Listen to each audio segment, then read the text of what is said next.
Il y a des exécutions sommaires qui se font à l'est de la République démocratique du Congo. Depuis un certain moment, notre pays produit vraiment de politiciens certains de très mauvaise qualité. Sincèrement, on doit se les dire. On ne pourra pas aller en guerre avec une armée où vous avez des éléments douteux. La loyauté partagée. Ok. Voilà. Et certaines personnes se sentent loyales envers de personnes qui les ont promis. Et d'autres personnes se sentent redevables envers leur pays d'origine. Le Rwanda se permet de faire certaines choses parce il connaît l'armée congolaise, il connaît notre pays, il connaît l'homme congolais. Il a pris le temps depuis 1994 d'étudier l'homme congolais. Il a travaillé avec l'homme congolais. Il a dribblé l'homme congolais. Il a organisé certaines choses. Il a promis certaines personnes. Il a promis certaines personnes, mais aussi il a façonné certaines personnes. Et il s'est dit qu'il a encore ses pions dans la classe politique congolaise. Mesdames et messieurs, très chers téléspectateurs, bienvenue à ce nouveau numéro de votre émission. Aujourd'hui, nous allons essayer d'échanger avec un invité de marque que vous connaissez très bien et qui a des analyses voilà, bien assises et bien ciblées. Un confrère qui nous fait honneur d'être avec nous aujourd'hui. Nous allons essayer d'analyser la situation politique en République démocratique du Congo. Comment est-ce que les choses évoluent d'une certaine façon? Où en sommes-nous à présent? Lui, c'est Raphaël Walukonka. Moi, je dirais le très professionnel qui est avec nous, à qui je dis bonjour et bienvenue. Bonjour, merci pour l'invitation, monsieur Gilles. Tout va bien? Dieu nous fait grâce. Il y a une question que je voulais vous poser. Comment vous faites pour vous départager, être au pays ainsi qu'à l'extérieur du pays? Et je vous vois quasiment pas vous reposer. Comment faites-vous? Je programme, je m'organise à respecter mes rendez-vous et mes organisations. Un travail si difficile, mais vous le faites tellement bien et merci. Ça montre que vous avez tant d'énergie. Voilà. Ouais, c'est parce que je m'organise à respecter, comme je l'ai dit tantôt, à respecter mes engagements. Très bien, merci beaucoup de cet honneur et de ce privilège, malgré que vous êtes trop occupé. C'est un honneur de vous recevoir toujours sur le plateau. Ça a été toujours un grand plaisir pour moi de partager ces plateaux avec vous. Merci beaucoup. Alors, ouvrons cette émission par la situation politique. Parce que depuis un certain temps, il y a des choses qui bougent un tout petit peu. Je sais, aujourd'hui, ça a toujours été un peu difficile quand on pose des questions. À un moment donné, on devient celui-là qui doit répondre aux questions. Je voudrais qu'on commence par la sortie médiatique de Joseph Kabila. Vous, en tant qu'analyste ou en tant que journaliste, historien du présent, comment avez-vous analysé cette sortie par rapport à l'avenir de la République démocratique du Congo, lui en tant qu'ancien président de la République? J'estime qu'il devait avoir un discours rassembleur en lieu et place des tirés. J'estime que la première sortie médiatique de l'ancien président de la République, après beaucoup d'événements malheureux que la République démocratique du Congo a connus à son absence, il devait par contre avoir un discours rassembleur, appelé à l'unité par exemple, à condamner l'agression et ensuite diriger ses calculs politiques. Parce que c'est un politicien, il est de l'opposition, il ne donnera jamais cadeau à la majorité. Mais la première des choses, il devait avoir un discours rassembleur, en lieu et place des tirés. Ah, vous estimez qu'il n'avait pas un discours rassembleur? À un certain moment, je ne sais pas si j'ai bien compris la teneur de son discours. Pendant 42 minutes, je n'ai pas entendu l'ancien président condamner l'agression rwandaise. Je n'ai pas entendu l'ancien président parler, condamner ce qui se passe, par exemple, à Goma, c'est-à-dire des exécutions sommaires. Okay. J'attendais le président de la République parler de faits négatifs que la République démocratique du Congo a connus pendant qu'il était absent. Malheureusement, cela n'a pas été fait. Mais hélas. Il n'a fait mention de rien.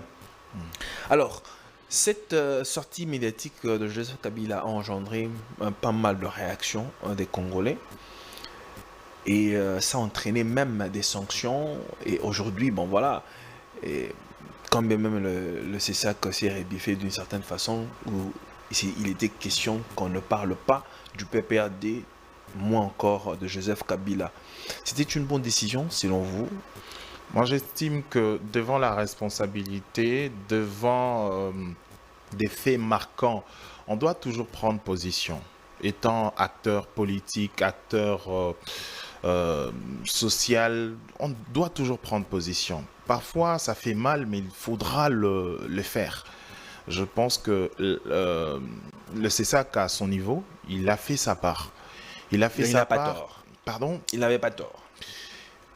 Bon, moi je dirais que il n'avait pas tort dans la mesure où le fait à sa possession étaient des faits graves. C'est-à-dire, on accusait l'ancien président de la République de travailler en connivence avec l'agresseur. Ok. Vous voyez, par exemple, dans d'autres pays, quand on vous accuse de faits comme ça, vous êtes sanctionné directement. D'abord, la première des choses, c'est la sanction populaire. Ok. Et ensuite, ce sont des organisations qui viennent maintenant pour vous sanctionner. Je pense que le CESAC a juste fait sa part de choses devant des accusations. Devant des accusations. Alors, cher Raphaël, quelle lecture faites-vous aujourd'hui de la politique économico-socio en République démocratique du Congo? Comment évoluent les choses quand vous analysez, vous regardez? J'estime que ça va très mal parce que il y a une année, j'étais pleinement à Kinshasa. J'avais l'habitude d'aller au supermarché avec moins de $100 pour faire des courses Ménager. voilà, de courses ménagères et autres. Mais aujourd'hui, c'est devenu difficile de couvrir de besoins élémentaires avec $100. C'est devenu plus rien. Ouais, c'est devenu très compliqué. Je me pose des questions maintenant pour des personnes qui travaillent, par exemple, dans des organisations où ils n'ont que $100 comme salaire. Comment ils font pour tenir, pour subvenir aux besoins familiales, comment ils font pour couvrir leur vide? Je me pose toujours des questions. Et surtout, le responsable, le parent, comment ils font pour payer le frais académique, le frais scolaire? Je me pose mille et une questions et je me dis que la situation est un peu compliquée, perplexe. La situation est compliquée. Là, vous avez brossé le tableau de la situation économique. Alors, au niveau politique, quelle est votre lecture de fait? Bon, depuis un certain moment, notre pays produit vraiment des politiciens certains de très mauvaise qualité. Voilà. Certains préfèrent rester silencieux. Vous voyez, il y a des hommes d'État. Il y a encore des hommes d'État dans notre pays, bien qu'ils sont vraiment rares. Mais ils font la fierté en gardant silence. Mais aujourd'hui, quand vous suivez à la télévision des sorties médiatiques, vous vous posez des questions sur la qualité d'hommes politiques dans notre pays. Depuis un certain moment, ça va faire maintenant plus de 20 ans, notre pays produit des hommes de très mauvaise qualité, surtout dans la classe politique. Prenons les derniers. Parce que souvent, ce sont des hommes qui viennent juste pour faire les affaires.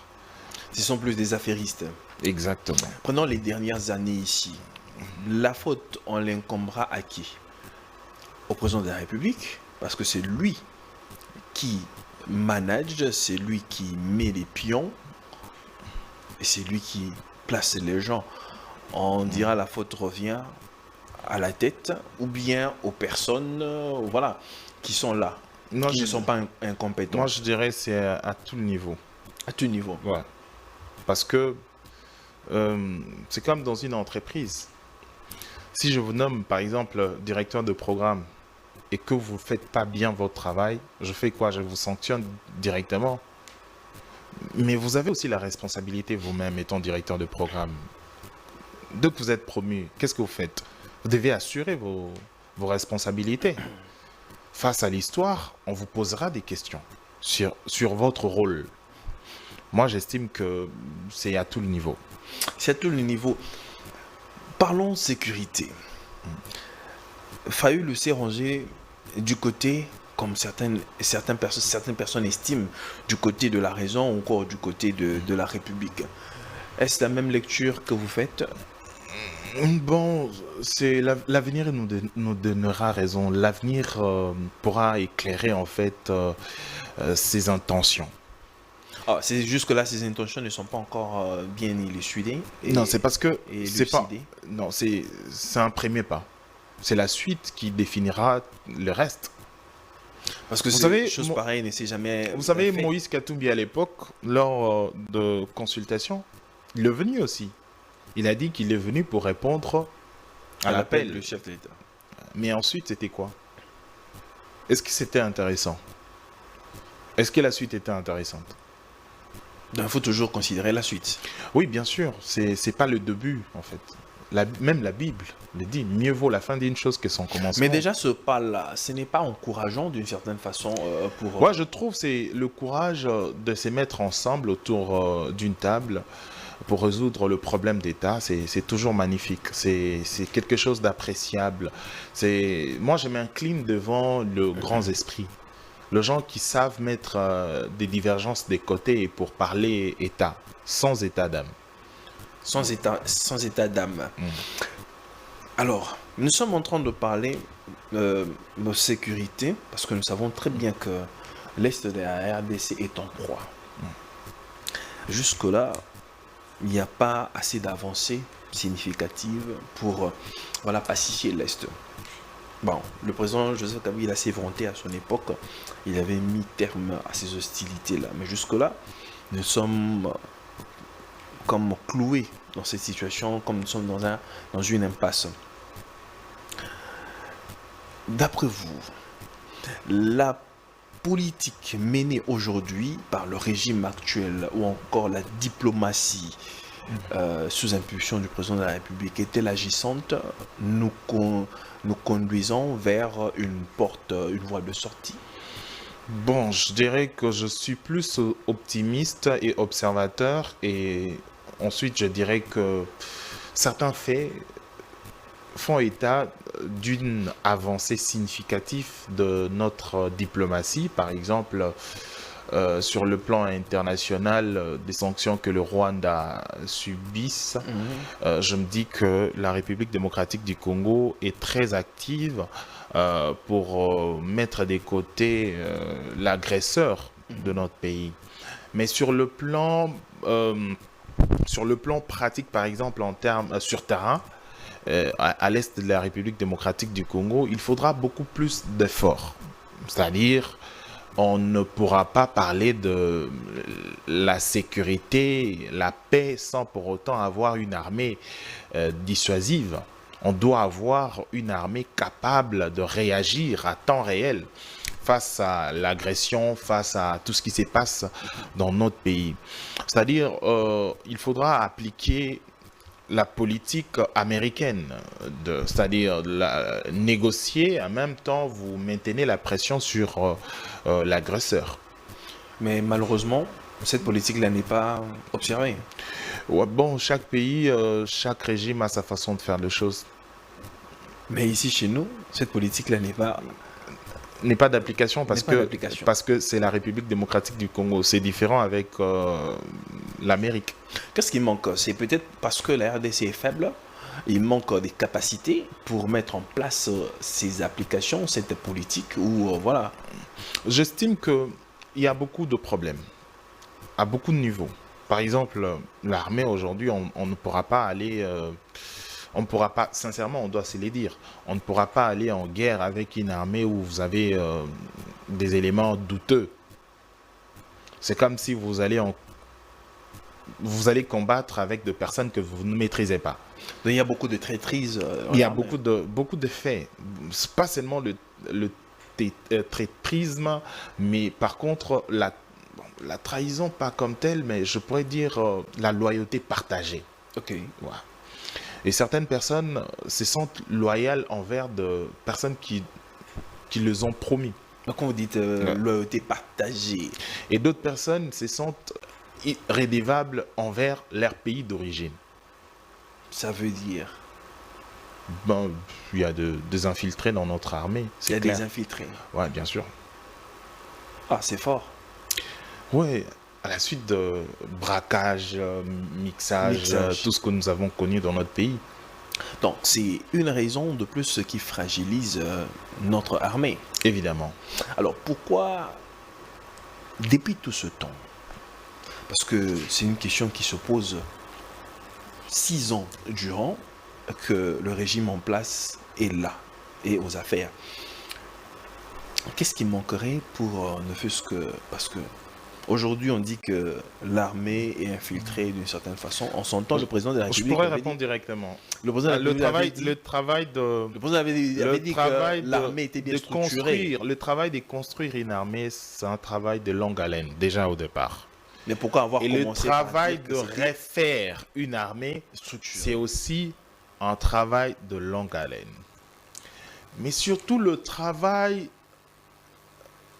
de démystifier, démanteler Mhm, un réseau contre-productif mhm.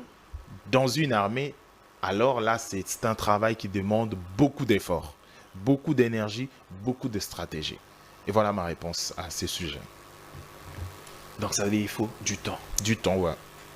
Et pas seulement le temps, beaucoup de stratégie, beaucoup de détermination et surtout avec un regard un peu plus objectif. Un regard beaucoup plus objectif. Ouais. Avons-nous ce regard beaucoup plus objectif quand vous regardez, vous analysez la sphère politique en RDC aujourd'hui? L'armée est apolitique. Voilà pourquoi je parle de l'objectivité. On doit avoir des hommes, L'objectivité doit venir de l'armée ou bien de l'armée, de c'est-à-dire la partant du chef d'état-major général. Il a un travail autonome. Il doit avoir la capacité d'analyser, de percevoir les choses clairement, sans influence, sans pour autant tomber dans des influences politiques. À ce stade actuel, parce que officiellement, Joseph Kabila a dit dans son discours qu'il allait, qu'il allait s'y rendre à Goma, et on l'a vu, et dans les consultations, Joseph Kabila est allé consulter. Et les consultations pour quel aboutissement? Et Nanga qui est aussi là. Faudrait-il aller en dialogue,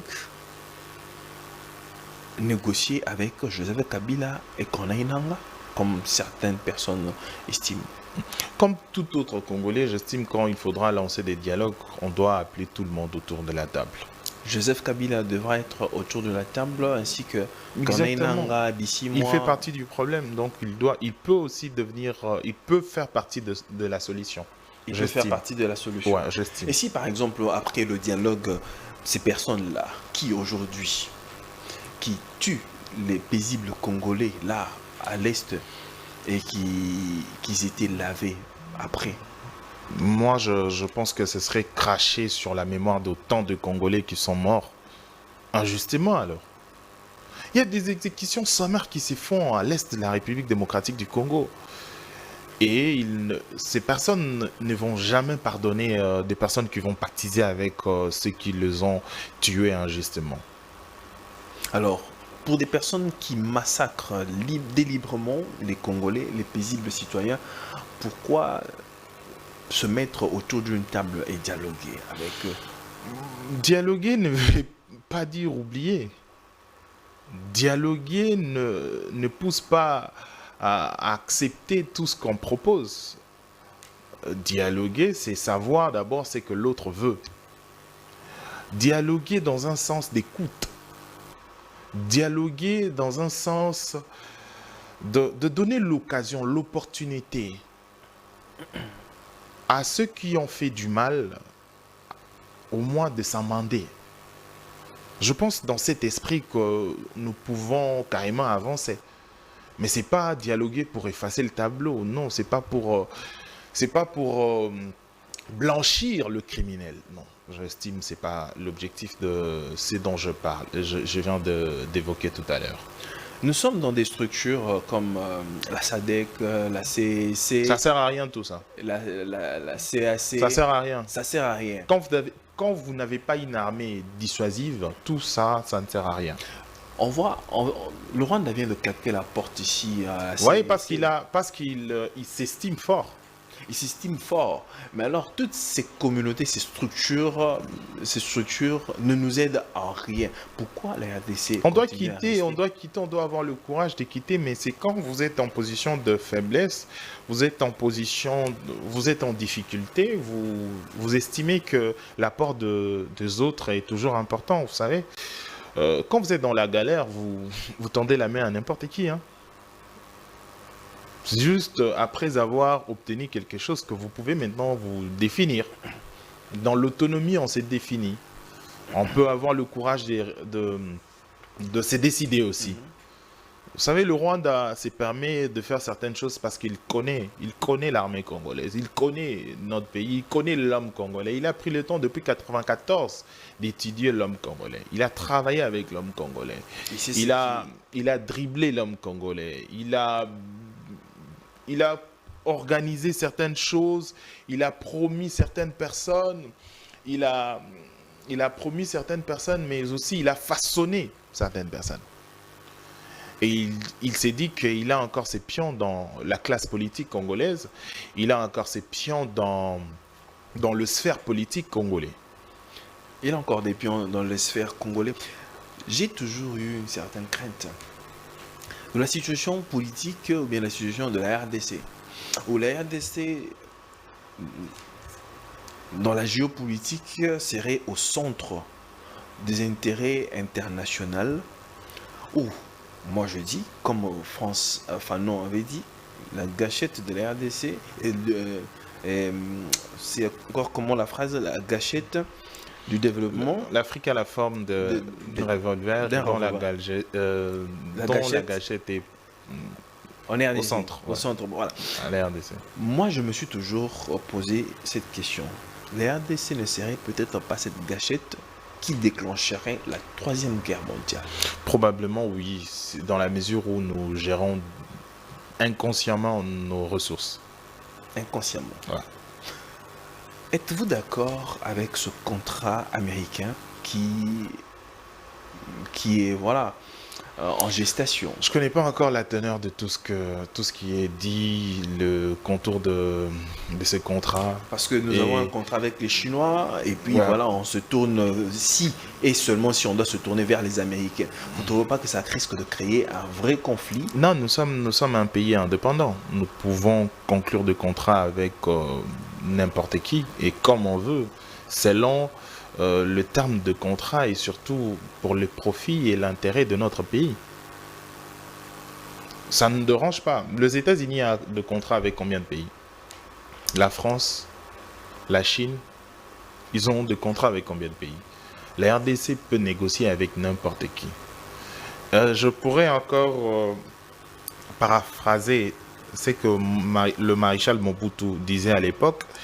Il disait, je pense, sous réserve des historiens, il disait pour la paix et la sécurité du Zaïre, s'il faudra conclure un contrat avec les diables, je le ferai.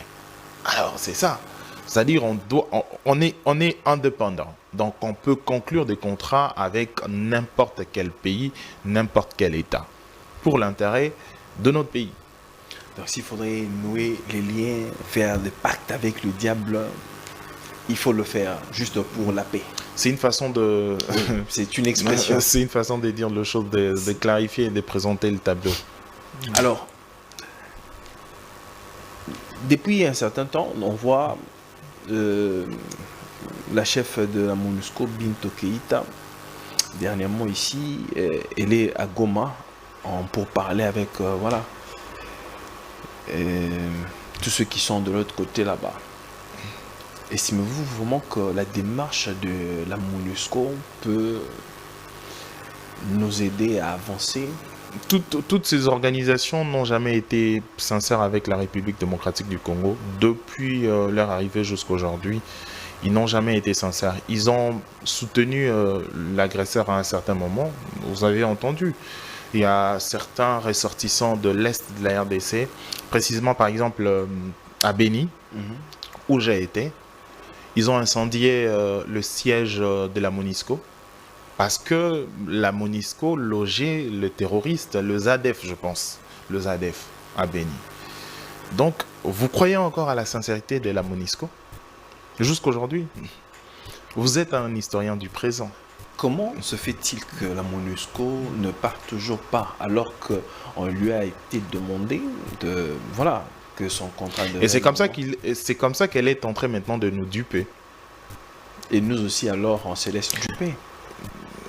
Moi, j'estime. J'estime qu'on se laisse faire à un certain moment. Il faudra couper tout ceci. Ça nous prend beaucoup d'argent et surtout, c'est devenu vraiment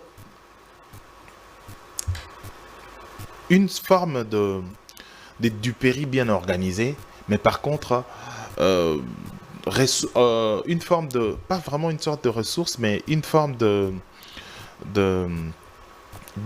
bras séculiers de nos agresseurs. Ok. Voilà. Depuis un certain moment, à l'est de la RDC, les gens, nos Congolais, nos frères, s'opposent à la présence de la MONUSCO. C'est en raison des informations qu'ils ont. Je crois que ça va faire maintenant plus de 6 ans qu'ils organisent des marches, des contestations pour demander le départ de la MONUSCO. C'est en raison d'informations qu'ils ont chaque jour. L'information que j'ai reçue quand j'étais à Béni, c'est que Mamadou Ndala a été assassiné à quelques mètres du siège de la MONUSCO. Oh, à quelques mètres du siège de la MONUSCO. Et deux fois, la MONUSCO est informée. C'est ce que, selon mes sources, bien installées à Béni, me renseigne. La MONUSCO est mieux informée. La MONUSCO a toutes les informations du jour et l'heure des attaques. C'est-à-dire, par exemple, si le ZADF ou le ADF et tous ces groupes terroristes et tous ces groupes rebelles qui sèment terreur à l'est de la RDC, précisément à Béni, s'ils vont attaquer à 15h, vous verrez qu'à 14h30, il n'y aura peut-être pas des dispositifs de la MONUSCO.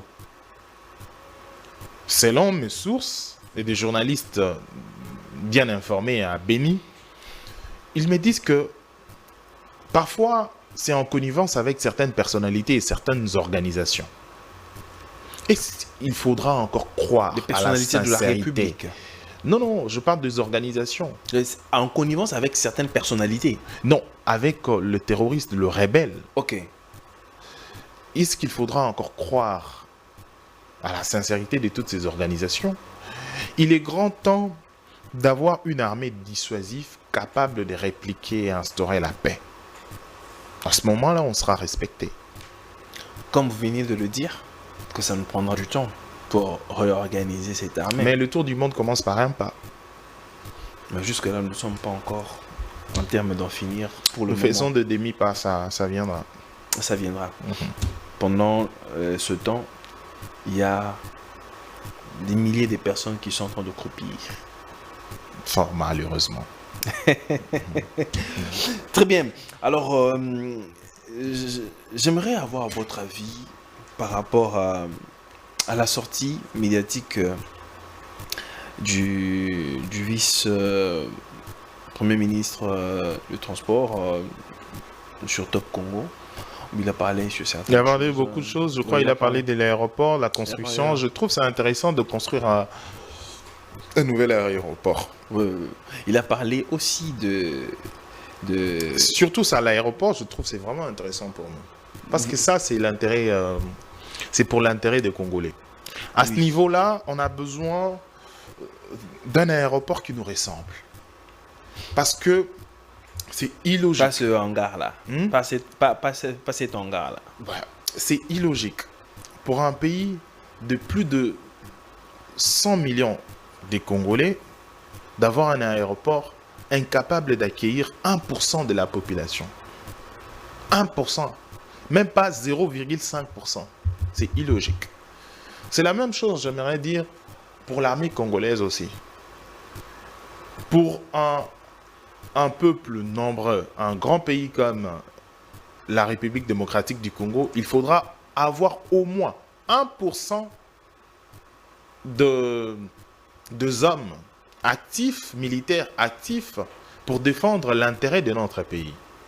Donc il faudra encourager le recrutement dans l'armée. Donc voilà. Il faut encourager le recrutement dans l'armée, mais avoir au moins 1%. 1%. 1%. Donc jusque-là, nous n'avons même pas 1%. Oui, il faut au moins avoir 1 million d'hommes dans notre armée. Alors, le président Jean-Pierre Bemba a aussi soulevé un point sur les 66 millions que le régime passé payait au C'est malheureux Rwanda. si c'est vrai. Hein. Je dis c'est malheureux si c'est vrai. C'est malheureux. Ouais, si c'est vrai, c'est malheureux pour notre pays. Et le pays n'était peut-être pas aussi à la merci des étrangers d'une certaine façon. Et, bon, le pays si n'était cela est peut-être pas vrai, vendu. c'est malheureux. Je dois d'abord vérifier l'authenticité de tout cela. Est-ce que 66 millions, c'est beaucoup, hein, 66 millions. Mais si c'est vrai, donc on était vraiment victime d'une trahison, d'une haute trahison. Ah, c'est une haute trahison. Ouais. Est-ce que Joseph Kabila aujourd'hui peut comparaître aussi vraiment devant les tribunaux, être jugé, comme on a vu à l'instar Sarkozy et Hollande d'une certaine façon?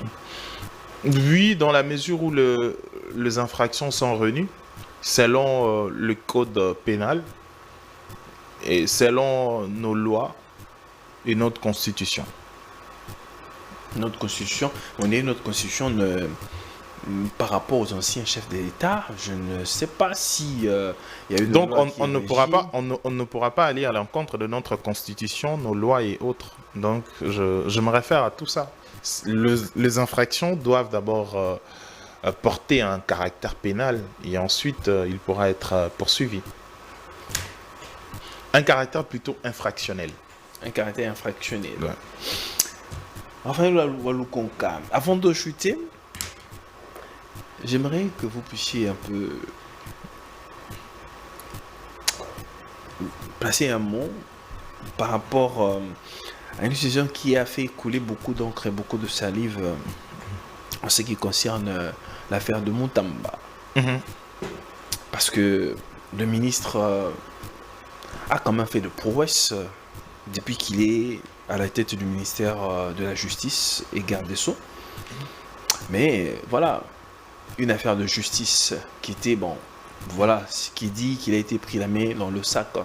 Comment analysez-vous Il est grand temps qu'il renaisse comme un grand homme, soit il va disparaître comme tout le voleur.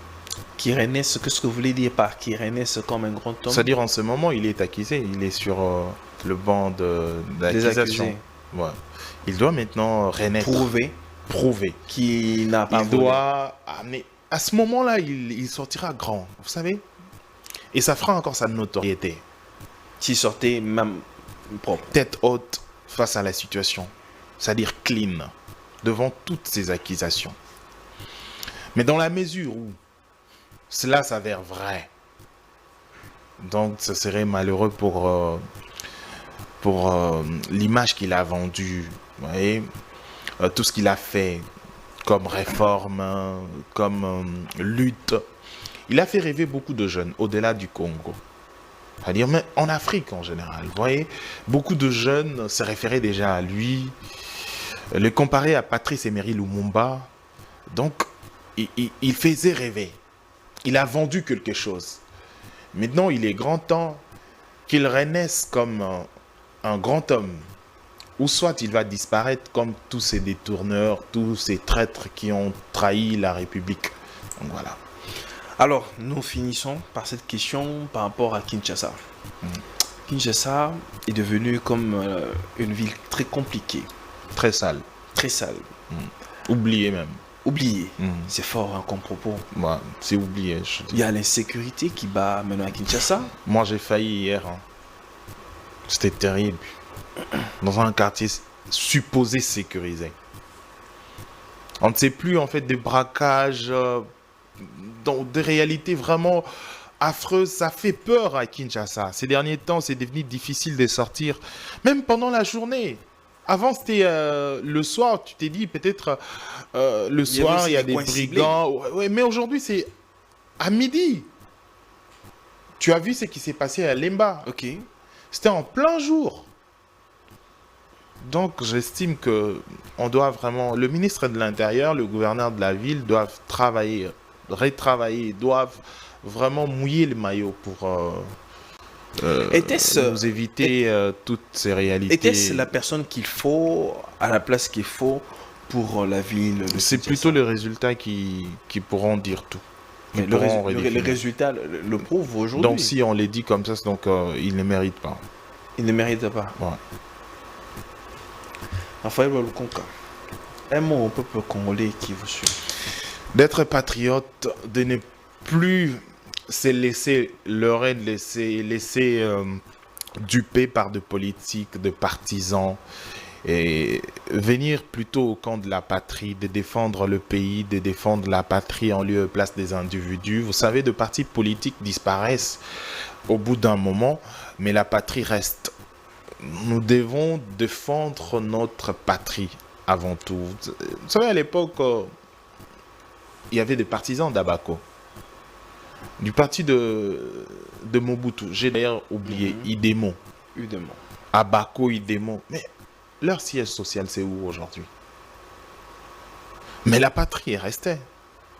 Nous devons par contre défendre nos terres, en lieu et place de défendre des individus.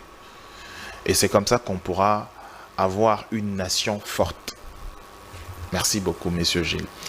Merci beaucoup, cher Raphaël, de cet honneur que vous nous faites. Ça a toujours été un plaisir pour moi de recevoir un grand monsieur comme vous. Le plaisir est partagé. Merci pour toutes ces interventions, vos interventions pertinentes. Et j'apprécie beaucoup ce que vous faites. Merci beaucoup, mais Raphaël ne pense pas peut-être se lancer aussi en politique plus tard. Politique? Ouais. Tout le monde est politicien. Vous Tout êtes le monde est politicien aussi. Oui, mais non, se lancer dans la carrière politique. Mais déjà, je suis journaliste. Oui. Je ne sais pas l'avenir. Peut-être plus tard, voilà. L'avenir. Je sais que Raphaël Walukonka est ministrable. Non, Voilà. Vous savez, la vie répond à une obligation. La vie répond à la prédestination. Il était destiné que l'homme fasse son chemin. À un certain moment, vous rencontrerez de péripéties. Ok. Et ensuite, vous allez vous en sortir pour frayer le chemin et vous imposer à un niveau ou au stade voulu par Dieu. Ok. Alors moi, je ne sais pas où est-ce que Dieu m'amène. Peut-être dans l'agriculture, l'entrepreneuriat, la politique. Ah, vous n'aimez pas l'agriculture? Apparemment, Non, tout le monde veut l'agriculture a de devenir l'argent. politicien. Moi, c'est ce que moi j'aime faire. Ah oui. Et ce que j'ai fait aussi bien. L'agriculture, l'élevage. Bon, je ne sais pas. Où est-ce que Dieu m'amène? Très bien, merci beaucoup, cher Raphaël. Je vous en prie. Mesdames et messieurs, c'est ici que nous mettons un terme à cette émission. Merci à vous de nous avoir suivis.